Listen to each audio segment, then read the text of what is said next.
भगवान शिव से देवी पार्वती बोली, हे महेश्वर, अगर प्रभास क्षेत्र सभी तीर्थों में श्रेष्ठ है तब तो अन्य बहुत तीर्थों के विस्तार से क्या लेना है। प्रभास क्षेत्र का ही महात्म्य बताइए। प्रभास क्षेत्र कौन है, उसकी सीमा क्या है और उसका सार तत्व क्या है। प्रभु, ये सब आप बताने की कृपा करें। तब भगवान शिव कहने लगे, देवी, सभी क्षेत्रों में प्रभास मुझे अधिक प्रिय है। प्रभास में उत्तम सिद्धि और परम गति की प्राप्ति होती है। उसके पूर्व भाग में अंधकार का नाश करने वाले स्वामी सूर्य नारायण जी हैं। पश्चिम में माधव जी का स्थान है। दक्षिण में समुद्र और उत्तर में भवानी है। इस प्रकार की सीमा से युक्त वह क्षेत्र 12 योजन का है। इसी का नाम प्रभास क्षेत्र है, जो सब पापों का नाश करने वाला है। उसके मध्य में 5 योजन विस्तृत पीठिका है, जो न्यंग कुमति से पश्चिम, वज्रणी से पूर्व, माहेश्वरी से दक्षिण और समुद्र से उत्तर में स्थित है। उसकी लंबाई और चौड़ाई मिलाकर 5 योजन का विस्तार है। ये पीठ कहा गया है। अब इसके गर्भगृह का भी वर्णन सुनो। दक्षिण से उत्तर की ओर वह समुद्र से कौरवेश्वरी देवी तक फैला है और पूर्व पश्चिम में गोमुख से आश्वमेधिक तीर्थ तक उसका विस्तार है। ये गर्भगृह मुझे कैलाश से भी अधिक प्रिय है। इस गर्भगृह की सीमा में पृथ्वी पर जितने भी तीर्थ, बावलियाँ, कूप, तड़ाग, देव मंदिर, सरोवर, सरिताएं, गड्ढे और कुंड हैं, वे सभी परम पवित्र और सब पापों का नाश करने वाले हैं। इनमें जहाँ कहीं भी स्नान करके मनुष्य स्वर्गलोक में प्रतिष्ठित हो जाता है।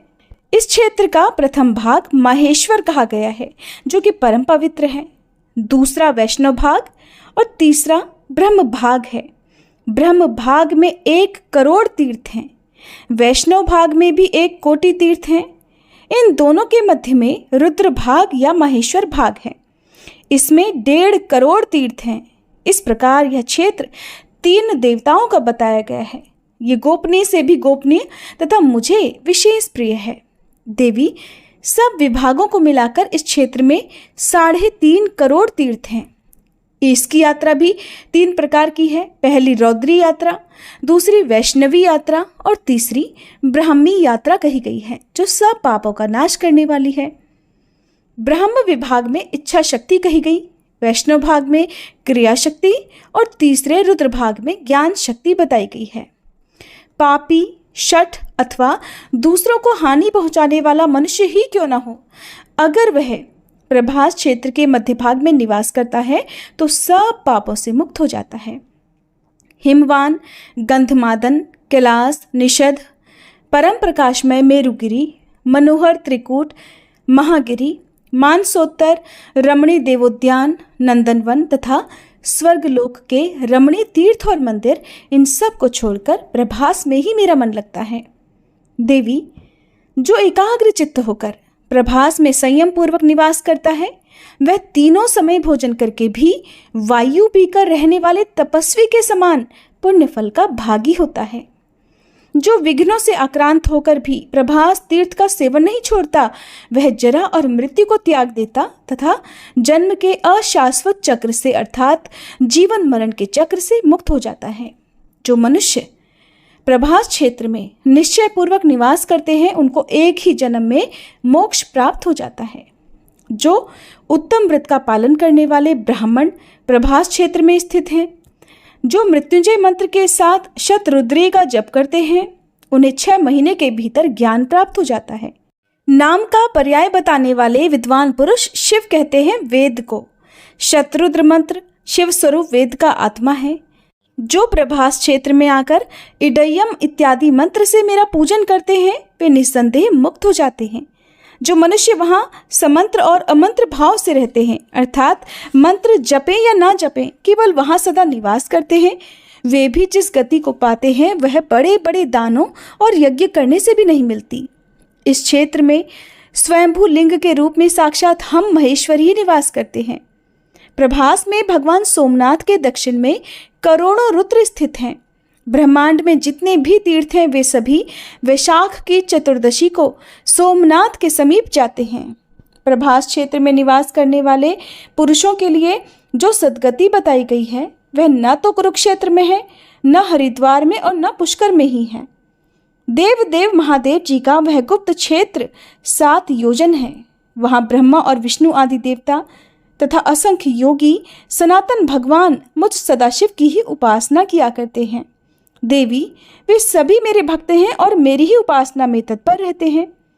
संयमशील सन्यासी 8 मास तक भ्रमण करते हैं और 4 मास तक एक जगह प्रभास तीर्थ में नियम ग्रहण करके उन्हें निवास करना चाहिए। एक मनुष्य सोमेश्वर शिव का पूजन करता है और दूसरा तप करता है, और उन दोनों में वही श्रेष्ठ है जो सोमनाथ की पूजा में तत्पर है। जो योग, सांख्य, पांचरात्र तथा अन्य शास्त्रों द्वारा जानने योग्य है, वे ही शिव प्रभास क्षेत्र में स्थित हैं। सोमलिंग में ही ये संपूर्ण चराचर जगत स्थित है, इसलिए उस लिंग में सदा महादेव जी का यत्नपूर्वक पूजन करना चाहिए। मनुष्य मानव बुद्धि के अनुसार जो कुछ भी अशुभ कर्म कर बैठता है, वह श्री सोमनाथ जी के पूजन से विलीन हो जाता है। वेदवादी पुरुष, जिन्हें कालाग्नि रुद्र कहते हैं, वे ही भैरव नाम से प्रभास तीर्थ में स्थित हैं। मैं ही भैरव रूप धारण करके सब पापों का नाश करता हूँ। अग्नि मीले इस मंत्र के द्वारा जिसके प्रभाव का वर्णन हुआ है, वही मैं प्रभास क्षेत्र में अग्निमील नाम धारण करता हूँ। इसके सिवा सब देवताओं ने मेरा वहाँ नाम कालाग्नि रुद्र भी रखा हुआ है। मेरा एक नाम अग्निशान भी है। इस प्रकार 3 नाम बताए जाते हैं। प्रत्येक कल्प में जो मेरे नाम होते हैं उनकी गणना नहीं की जा सकती, क्योंकि कल्प और ब्रह्मा असंख्य हैं। इस प्रकार यह सोमेश्वर देव का रहस्य परम गोपनीय है। देवी, आपके प्रति स्नेह होने से और आपकी भक्ति के कारण ही ये सब बातें मैंने तुमसे कही हैं। पुरुष, स्त्री, बालक, वृद्ध, नपुंसक, चांडाल, म्लेच्छ, मूर्ख तथा अन्य जो भी निंदित मनुष्य इस पृथ्वी पर निवास करते हैं, वे सब अगर प्रभास तीर्थ में मृत्यु को प्राप्त हो जाते हैं तो मुक्त हो जाते हैं। यहाँ मैंने दक्षिण भाग में विश्वनाथ की और उत्तर में दंडपाणि की स्थापना की है। वे दोनों इस क्षेत्र की रक्षा करते हैं। अन्यान्य गणाध्यक्ष भी मेरी आज्ञा के अधीन होकर इस क्षेत्र की रक्षा करते रहते हैं। उनके नाम इस प्रकार हैं, ध्यानपूर्वक सुनो।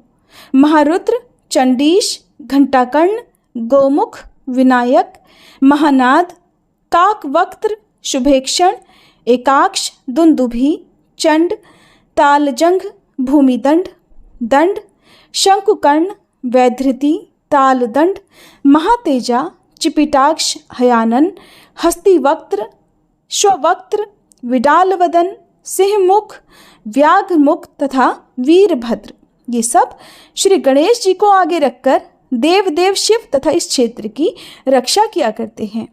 प्रभास क्षेत्र में कुल 1 अरब 11 करोड़ 13 लाख गण निवास करते हैं। वे सभी प्रभास क्षेत्र की रक्षा में तत्पर रहते हैं। अट्टाहस नामक गणाध्यक्ष जो 100 करोड़ गणों के साथ पूर्व द्वार में रहकर इस क्षेत्र की रक्षा करते हैं। घंटाकर्ण नामक गण अन्य 18 करोड़ गणों के साथ दक्षिण द्वार पर रहते हैं। विस्वर नामक गण पश्चिम द्वार के रक्षक हैं तथा दंडपाणि देव देव सोमेश्वर के उत्तर द्वार पर रहा करते हैं। ईशान कोण में भीषणस्य, अग्नि कोण में छागवक्त्र, नैऋत्य कोण में चंड तथा वायव्य कोण में भैरवानंद रक्षा करते हैं। नंदी, महाकाल, दंडपाणि और विनायक ये मध्य भाग में 100 कोटि गणों के साथ सोमनाथ के अंगरक्षक हैं। इस प्रकार असंख्य गणाध्यक्ष उस क्षेत्र की रक्षा में तत्पर रहा करते हैं।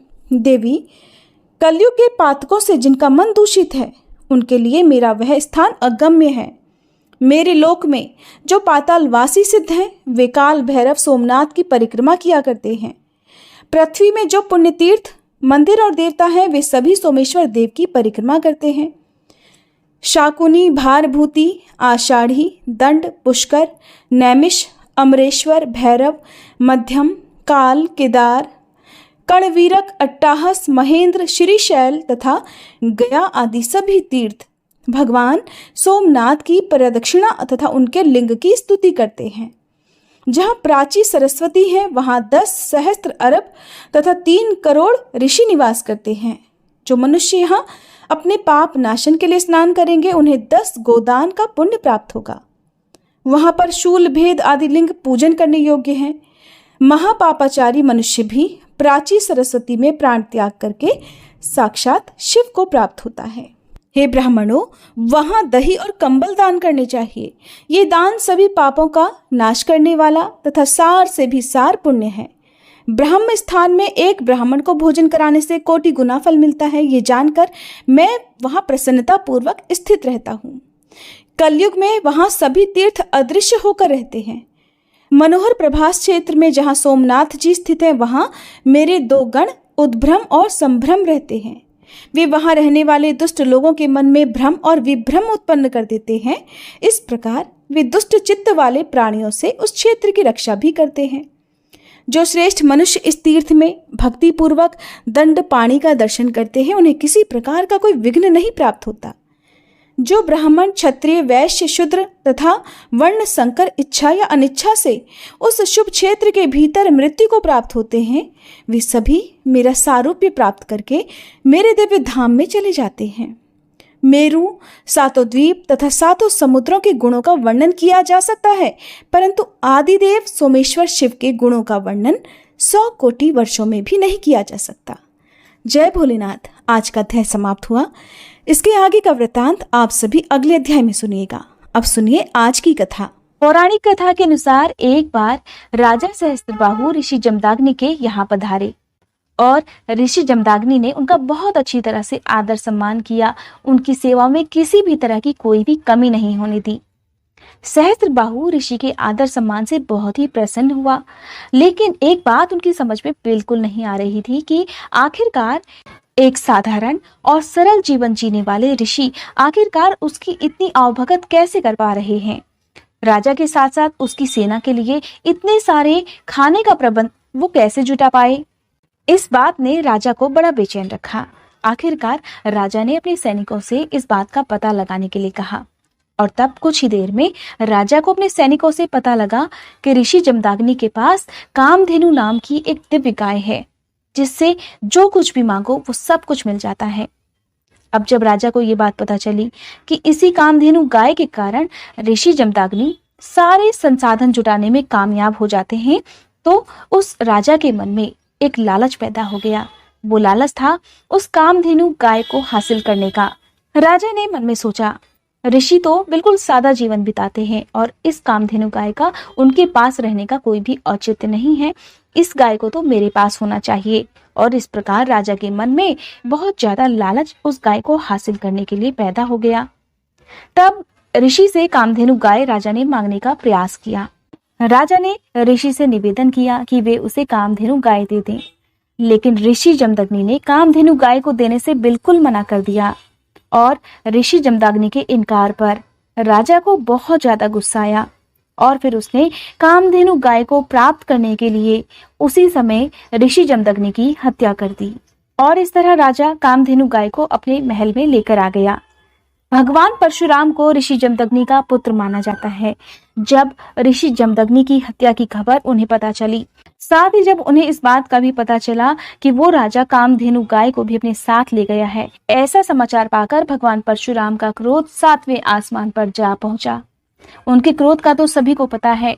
वे क्रोधित होकर राजा सहस्त्रबाहु के महल में पहुंच गए और फिर उन्होंने अत्यंत क्रोध में राजा सहस्त्रबाहु की सभी भुजाओं को काटकर उसकी हत्या कर डाली। बाद में परशुराम भगवान ने अपनी तपस्या के प्रभाव से अपने पिता जमदग्नि ऋषि को पुनः जीवन दान दिया।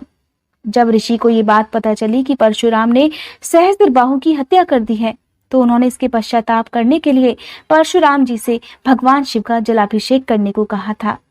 तब परशुराम भगवान अपने पिता की आज्ञा से मीलों दूर चलकर गंगा जल लेकर आए और अपने आश्रम के पास ही शिवलिंग की स्थापना कर शिवलिंग का महाभिषेक किया और गंगा जल चढ़ाकर उनकी स्तुति की।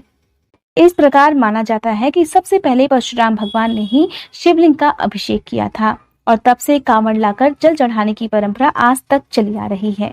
सावन के महीने में कांवड़ लाने से संबंधित हमारे धर्म में कुछ अन्य भी पौराणिक मान्यताएं प्रचलित हैं। इनमें से एक मान्यता के अनुसार जब समुद्र मंथन हो रहा था, तो सबसे पहले समुद्र मंथन से विष उत्पन्न हुआ। उस विष की भयंकर गर्मी से देवतागण, दैत्य और सारा संसार व्याकुल हो गया। तब भगवान शिव ने आगे आकर सृष्टि के कल्याण हेतु उस विष का पान कर लिया। उन्होंने विष का पान तो कर लिया, लेकिन उस विष को अपने कंठ तक ही सीमित रखा। कंठ से नीचे नहीं उतरने दिया।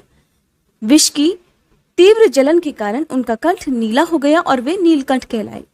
भगवान शिव पर इस विष की गर्मी का इतना असर होने लगा कि वे तीनों लोकों में घूमने लगे और राम नाम की जगह उनके मुंह से बम बम निकलने लगा। तब देवताओं ने विष की गर्मी को शांत करने के लिए शिव जी के मस्तक पर बहुत सारा जल चढ़ाया। कहते हैं कि जब समुद्र मंथन किया गया था तो उस समय सावन का महीना था और तब से सावन के महीने में भगवान शिव को जल अर्पित करने और कांवड़ लाने की परंपरा चली आ रही है। एक और पौराणिक मान्यता के अनुसार त्रेता युग में श्रवण कुमार ने अपने माता पिता की इच्छा पूर्ति के लिए कांवड़ यात्रा की थी। उन्होंने अपने नेत्रहीन माता पिता को कांवड़ में बिठाकर हरिद्वार ले जाकर उन्हें गंगा स्नान कराया था। फिर वहां से लौटते समय अपने साथ में गंगा जल भी लेकर आए थे और इसी गंगा जल से उन्होंने अपने माता पिता द्वारा शिवलिंग पर अभिषेक करवाया। ऐसी मान्यता है कि तब से कांवड़ यात्रा प्रारंभ हुई। हमारा सनातन धर्म महान है और महान है हमारे धर्म से जुड़ी हुई मान्यताएं। इसलिए कहा जाता है कि हमेशा आपको अपने धर्म का सम्मान करना चाहिए। सावन के महीने में कोई भी ऐसा कार्य नहीं करना चाहिए जिससे भोलेनाथ नाराज हो जाएं। यदि सावन के महीने में आपको कांवड़ लाता हुआ कोई भी भक्त दिखाई दे तो आप उनकी सेवा कर सकते हैं। सावन के महीने में जगह जगह पर कांवड़ लाने वाले भक्तों के लिए भंडारों का आयोजन किया जाता है। साथ ही अन्य लोग भी इसमें जुटते हैं। तो ऐसे में आप भंडारों के लिए भी दक्षिणा का दान कर सकते हैं। आसपास यदि आपको कांवड़ भक्त आते दिखाई दे तो आप उनकी सेवा कर सकते हैं, उनके रुकने की, उनके जलपान की व्यवस्था कर सकते हैं। सावन के महीने में हर दिन नियमित रूप से सुबह के समय शिवलिंग पर जल का अभिषेक करने से भोलेनाथ बहुत प्रसन्न रहते हैं और इस महीने में भगवान शिव की कथाओं को सुनने से जो पुण्य प्राप्त होता है उसकी तुलना कहीं से भी नहीं की जा सकती।